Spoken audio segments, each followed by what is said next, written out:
The Eternal Champion, the Agent, the Nerevarine, the Champion of Cyrodiil, and the Dovahkiin.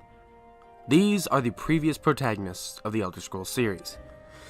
Elder Scrolls 1 through 5 have been led by these fine characters, and we've grown attached to them and have played their stories in full, experiencing everything that they have and everything they could experience. Now, the question is, now that we already know who these previous characters are, who will be the next one to inherit the mantle of Elder Scrolls 6? Ladies and gentlemen, my name is Infinity, and today we are going to be talking about another Elder Scrolls theory. Now, this theory was actually brought to me by a very close friend and associate of mine, Septim. You might have heard him before when I mentioned a lot of Elder Scrolls news, a lot of information pertaining to the 25th year anniversary that's coming up soon, and any other sort of leaks or any sort of Amazon information that we might have gotten within the last month or so. This guy is extremely awesome, and I appreciate him very much, and I'm actually going to be helping him with a project of his in honor of the Elder Scrolls 25th anniversary, actually. But that's a topic for a different video. Today, we will be discussing a theory on who the protagonist of Elder Scrolls 6 will be, and Septim brought up a very interesting topic the other day. In previous games, you have played as either someone extremely important right off the get-go, who by destiny is bound to save the world, or someone who rises to the occasion to save the world, in the case of the Agent and the Eternal Champion. Either way, your legend is legendary, and your game is experienced through the hands of someone who is extremely cool and remembered throughout the franchise for years to come. People like the Nerevarine, people like the Champion of Cyrodiil, who end up becoming people like Sheogorath in the future, and people like the Dovahkiin, who we all have made plenty of memes and definitely have spent many hours with. The point is, half the time there is always someone extremely interesting or someone that we become extremely attached to who is the protagonist of these games. And it's always interesting to think of the role that we might play within Elder Scrolls 6. Which boots shall we fill? Which legend shall we fulfill? And who exactly is the protagonist of Elder Scrolls 6? Well, Septim has brought to me the idea that perhaps with the setting of Elder Scrolls 6 possibly being Hammerfell or somewhere around the Iliac Bay, somewhere pertaining to the area of Hammerfell, that we might fulfill the role of a very special character within the Redguard lore. That is, of course, the legendary HoonDing.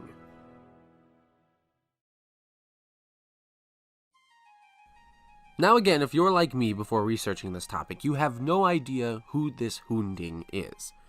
The HoonDing within the Redguard culture is the make-way god. He or she appears whenever the Redguards are in need of guidance. Basically someone who is called upon in times of crisis or times of, well, just whenever the Redguards are feeling lost and don't know their way. The HoonDing will appear as an aspect or an incarnation to guide the Redguard people in the direction that they need to go in. This actually has happened to the Redguards many times throughout their history. I believe once in the first era, once in the second era, and one more time besides that if I'm not mistaken. And today I'm going to read off exactly who these HoonDings were and when they appeared in previous Elder Scrolls games. So after reading a little bit more about the topic just to make sure before I talked about it I actually knew what I was talking about, there have only been 2 times that the HoonDing has appeared. Once in the first era and once in the second era. Within the first era, the HoonDing had appeared to the Yakudin or the Redguard people in a form known as Diagana. Diagana was instrumental in the defeat of the Sinestral Elves and had helped lead a rebellion against the Orcish people.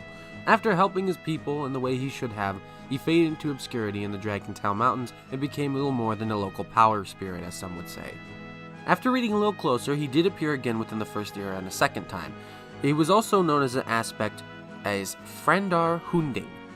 He appeared during a time where the Redguard people were in turmoil. There was a civil war and his land was in strife, and he appeared, as most HoonDings do, to guide his people.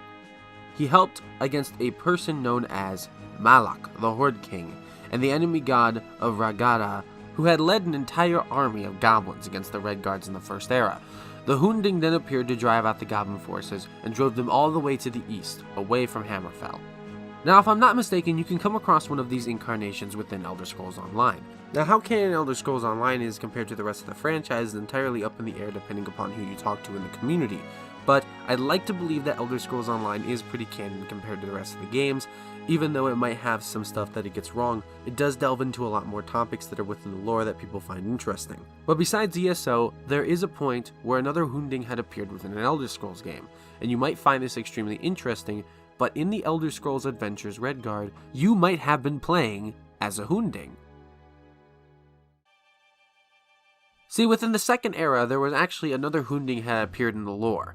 It was actually said that this HoonDing was a sword or a crown or both. Now this is either referring to Prince Ator, who is reincarnated as a sword and was a prince, therefore a crown, or Cyrus, who is a part of the crown faction who is wielding the sword. Now it is speculated that either one or the other or both were actually aspects of the HoonDing.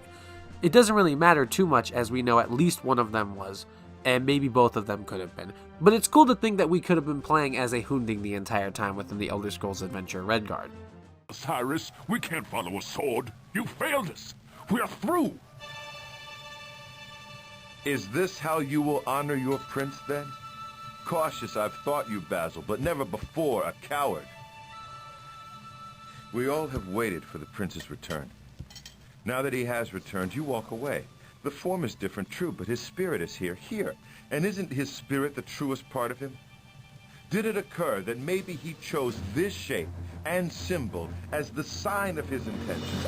Perhaps that soul in hated delay snared helpless in a jewel while his men hid and shirked their duties. His duty, perhaps that soul honed itself to this, and by no mistake comes to you now in no more fine and final form as this.